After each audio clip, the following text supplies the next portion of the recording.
Ryan stepped forward, the alien classroom hushed as Earth's ferocious ecosystems flickered behind him. He smirked, locking eyes with his doubters. On Earth, survival isn't a skill, it's a birthright, he said, his voice cutting through the silence. With a wave, the hologram erupted into a violent storm over a predator-filled jungle. Gasps echoed, but Ryan leaned in. Welcome to the Deathworld. The transport pod shuddered to a halt, its sleek metallic hull reflecting the swirling hues of the gas giant below. Ryan Carter stepped out into the docking bay, his boots clicking against the polished floor, and was immediately met by a wall of whispers and stares. Hundreds of eyes, some glowing, others multifaceted, tracked his every move, their expressions a mix of curiosity and disdain. The air was thick with an unspoken question. What is a human doing here? The Academy of Advanced Consciousness was a place for the galaxy's elite, species whose civilizations spanned millennia, whose technologies reshaped stars. To them, Earth was a backwater death world, home to creatures that clawed their way out of the dirt against impossible odds. Ryan's presence here wasn't just unexpected, it was an insult. I can't believe they let a Deathworlder in, someone muttered in a hissing tone. He'll be gone in a week, another voice chimed in, this one deep and guttural. Ryan kept his face neutral, though his pulse quickened. He wasn't here to blend in. He was here to prove something. A towering figure approached, its scales glinting like polished obsidian under the artificial lights. Talek, one of the Academy's top students, loomed over Ryan with a predatory grin. His vertical pupils narrowed as he looked Ryan up and down. So, the rumors are true. They've sent a primitive to study among us. Ryan adjusted his pack, meeting Talek's gaze with a calm he didn't entirely feel. Name's Ryan Carter. From Earth. Nice to meet you. Earth? Talek drawled the word as if it were an unpleasant taste. The Deathworld. I've studied your planet, an unremarkable ball of chaos where survival is a fluke rather than a skill. How quaint. Funny, Ryan said, forcing a grin. I'd say the same about this place, but I haven't seen much yet. Talek's grin faltered, replaced by a flicker of annoyance. The murmurs around them grew louder, students leaning in to watch the exchange. Ryan's casual defiance had pricked the reptilian alien's pride. Orientation is that way, Talek said, gesturing with a clawed hand toward a large archway. Try not to get lost, human. It'd be a shame if you didn't even survive your first day. Ryan gave a mock salute. I'll manage. The orientation hall was a vast, domed chamber filled with holographic displays that shimmered with alien worlds and star charts. Ryan found a seat near the back, aware of the constant sidelong glances from the other students. The instructor, a shimmering, translucent being that seemed to phase in and out of visibility, began speaking in a melodious hum. As the orientation progressed, a massive projection of Earth appeared in the center of the room. The instructor's voice took on a clinical tone. Earth, classified as a death world. A planet with high gravity, extreme weather patterns, volatile ecosystems, and an abundance of apex predators. It is a statistical anomaly that intelligent life developed there. Snickers rippled through the audience. Ryan leaned back in his seat, unfazed. He'd heard it all before. And yet, the instructor continued, humans have not only survived but thrived. A feat that defies conventional logic. A student raised a limb. How? Ryan stood, drawing every gaze in the room. He smirked and said, if you want to know how, let me tell you a story. Ryan stood at the front of the classroom, the holographic display of Earth's deadly ecosystems flickering behind him. The alien students stared, their eyes filled with skepticism and in some cases disdain. He could feel their doubt radiating across the room, heavy and oppressive. It didn't bother him. In fact, it spurred him on. You think surviving on Earth is luck? Ryan began, his voice steady but laced with a subtle challenge. Let me tell you about the time I got lost in the Amazon rainforest. I was 13. The room went silent. Even Talek, perched at the edge of his seat with a scornful sneer, seemed curious despite himself. Ryan took a breath and launched into the story. It started as a school trip, Ryan said, pacing slowly, his hands gesturing to emphasize the tale. We were hiking through the Amazon learning about biodiversity. The guide warned us not to wander off. But, being 13 and stupid, I thought I'd impress everyone by exploring on my own. A few aliens exchanged glances, their species-specific versions of exasperated sighs making their skepticism clear. Ryan ignored them. Within an hour, I was completely lost. The jungle is like nothing you can imagine. Trees so tall they block out the sun, vines that feel like they're alive, and sounds, constant sounds of things that want to eat you. Monkeys screeching, insects buzzing, the occasional roar that makes your blood run cold. Ryan paused, letting the tension build before continuing. And then night fell. Several aliens leaned in, their disbelief slowly giving way to intrigue. In the dark, the jungle comes alive. I couldn't see more than a few feet ahead. I tripped over roots, nearly stepped on a snake, and realized that every sound I made could attract predators. But I wasn't going to panic. Humans can't afford to panic. A soft chime from one of the classroom's analytical nodes interrupted him. Clarify, human survival instinct is evolutionary. Species evolved in hostile environments with high predator density. Exactly, Ryan said, pointing toward the node. Our ancestors didn't survive because they were the strongest. They survived because they adapted. And that's what I had to do. He continued the story, detailing how he fashioned a crude shelter using branches and leaves, built a fire using a flashlight battery and foil from a candy wrapper, and rationed the single protein bar in his backpack. But the real challenge came on the second night. That's when I realized I wasn't alone. The aliens tensed, their attention locked on him now. Even Talak's sneer had vanished. A jaguar, Ryan said, his tone almost casual. Big cat, top predator in the Amazon. I heard it before I saw it, a low rumbling growl that made my stomach drop. It circled my shelter, its golden eyes catching the light of the fire. I knew one thing, if it decided I was food, there was no way I could fight it off. Nvora, an aquatic student with shimmering scales, raised a hand. What did you do? I made myself look bigger, Ryan said, demonstrating by puffing out his chest and raising his arms.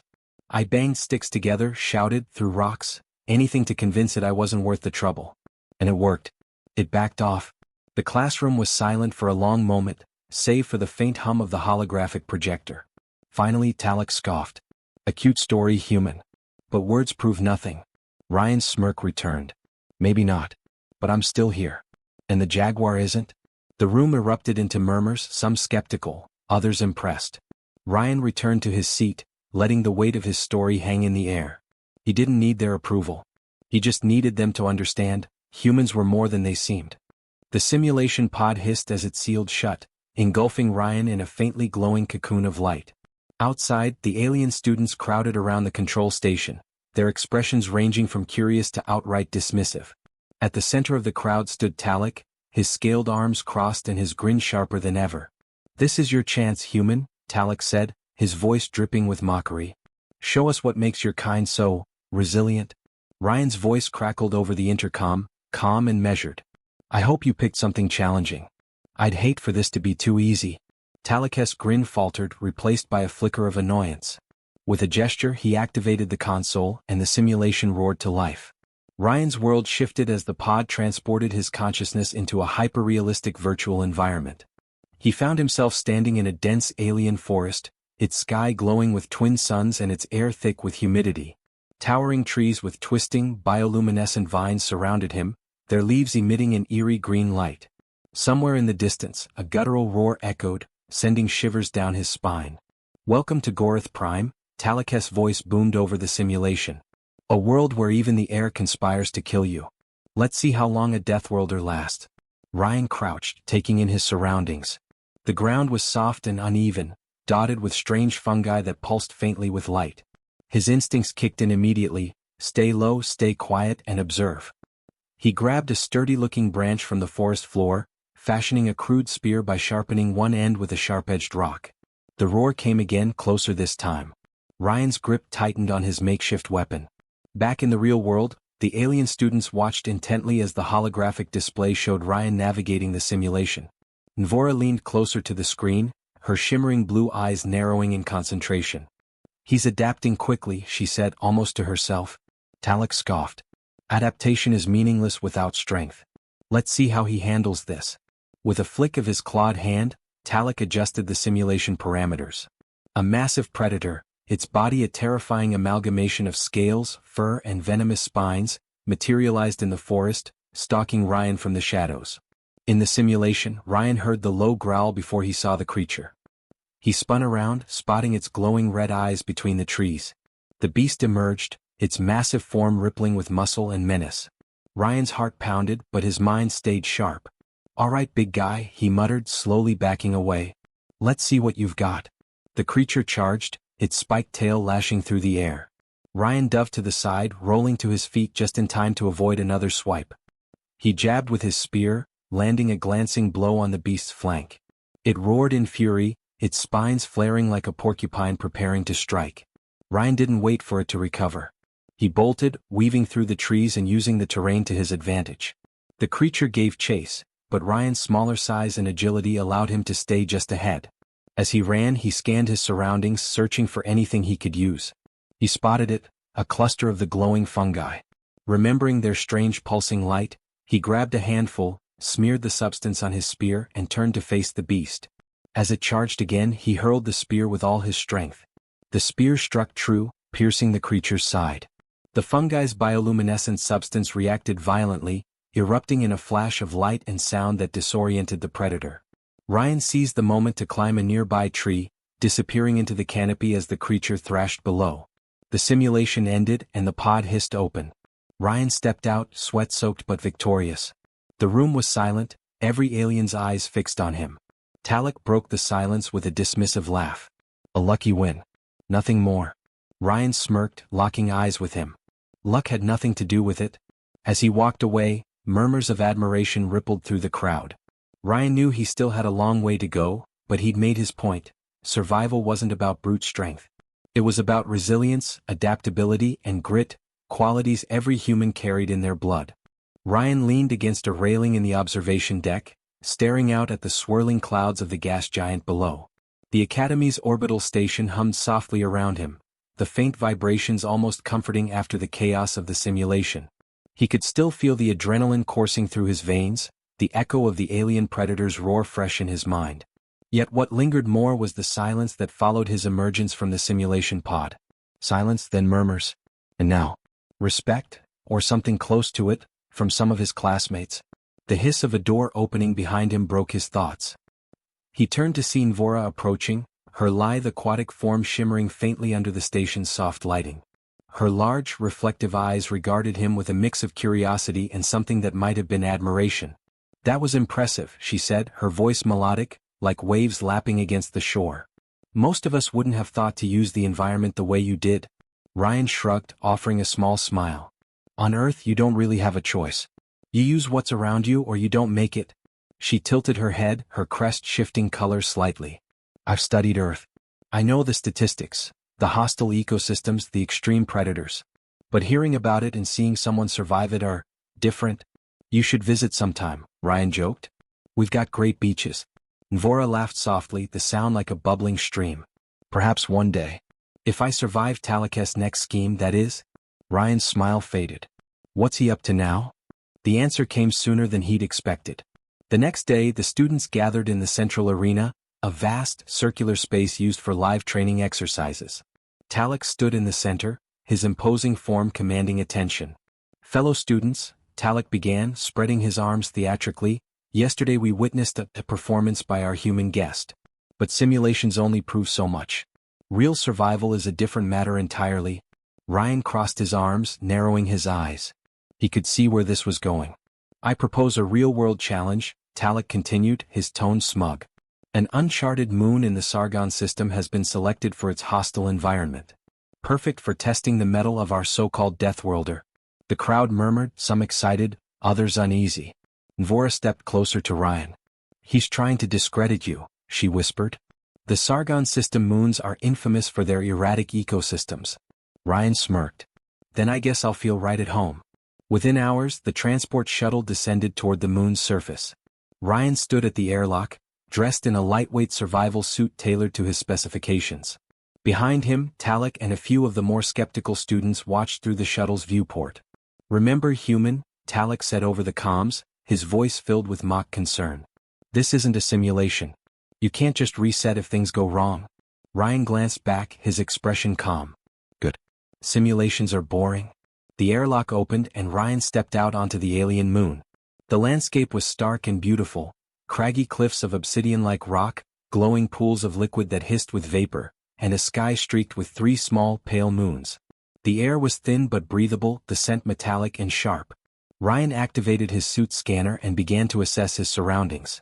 He didn't just need to survive, he needed to show them why Earth's so-called Deathworlders weren't to be underestimated. Back on the shuttle, Nvora leaned closer to Talek. "You're underestimating him," she said, her tone sharper than usual. Talek chuckled, baring his teeth. "We'll see." On the moon's surface, Ryan crouched near a glowing pool, analyzing the strange flora growing nearby. The scanner beeped softly, confirming his suspicion. The plants emitted a mild anesthetic vapor, potentially useful for numbing predators or enemies.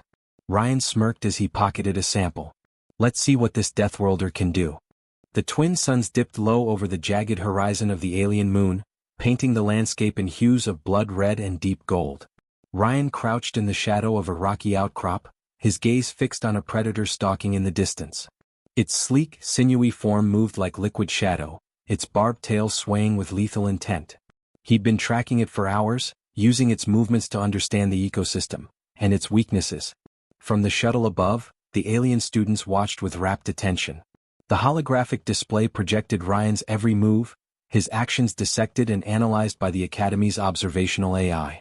Talek loomed near the control panel, his expression a mixture of irritation and disbelief. "How is he still alive?" one student murmured, their multiple eyes blinking in unison. Nvora, standing at the edge of the viewport, shot Talek a pointed glance. "Because he's not just surviving. He's learning. That's what humans do." Talek growled low in his throat but said nothing, his claws tapping against the console. On the moon's surface, Ryan was piecing together a plan. The creature he'd been following was the apex predator here, but it wasn't invincible. Its keen senses made it a formidable hunter, but its reliance on sight and smell left it vulnerable to distractions. And Ryan had found plenty of those in the moon's volatile environment. He glanced at his makeshift arsenal, sharp-edged stones, bioluminescent fungi emitting disorienting vapors, and a bundle of fibrous plant matter he'd twisted into a crude but sturdy rope. It wasn't much, but it didn't need to be. The predator snarled in the distance, its glowing eyes scanning the terrain. Ryan moved silently, positioning himself downwind. He retrieved a clump of the glowing fungi, crushed it in his hands and smeared it onto a nearby rock. The bright, pulsing light would serve as a decoy. With a practiced flick of his wrist, he hurled the glowing rock into the air. It bounced against the ground with a dull thud, drawing the predator's attention instantly. The creature pounced, its razor-sharp claws tearing into the decoy. Ryan seized the moment, darting from his hiding spot and looping the fibrous rope around the beast's hind legs. With a sharp tug, he tripped it, sending it crashing to the ground. The predator roared, thrashing wildly, but Ryan didn't relent. He grabbed a jagged stone and struck the creature's sensitive snout, stunning it momentarily. Using the rope, he secured its limbs, working quickly and efficiently. Inside the shuttle, the students erupted in murmurs of astonishment. Even Talek's jaw tightened as he watched Ryan subdue the massive predator with nothing but primitive tools and raw determination. "He's not fighting it," Nvora said, her voice tinged with awe. "He's outthinking it." Talek sneered. "A clever trick. Nothing more." Nvora shot him a sharp look. "Surviving this long isn't a trick. It's a skill." Ryan stood over the subdued predator, his chest heaving with exertion. He wasn't looking at the creature though. He was staring directly at the shuttle's hovering camera drone. "This," he said aloud, knowing his audience was listening, "isn't about strength. It's about understanding. Adaptation. That's what makes us dangerous." The drone whirred softly, recording every word. Moments later, the transport beam activated, lifting Ryan and the predator into the shuttle. The students parted as he stepped into the observation bay, his clothes torn and his face streaked with dirt but his expression calm and unwavering. The silence was deafening. Talek glared at him, his tail flicking angrily. "A flashy show. It doesn't prove anything." Ryan stepped closer, his eyes locking onto Talek's. "It proves that you don't understand what humans are capable of. But now you've had a glimpse." As Ryan walked past the stunned crowd, Nvora fell into step beside him. "You've given them a lot to think about," she said, her voice low but approving. Ryan smiled, his exhaustion fading. "Good. It's about time someone did." And as the shuttle prepared to leave the moon, Ryan glanced back at the barren, hostile landscape and thought to himself, if this is what they call a challenge, they've got no idea what a Deathworlder can really do.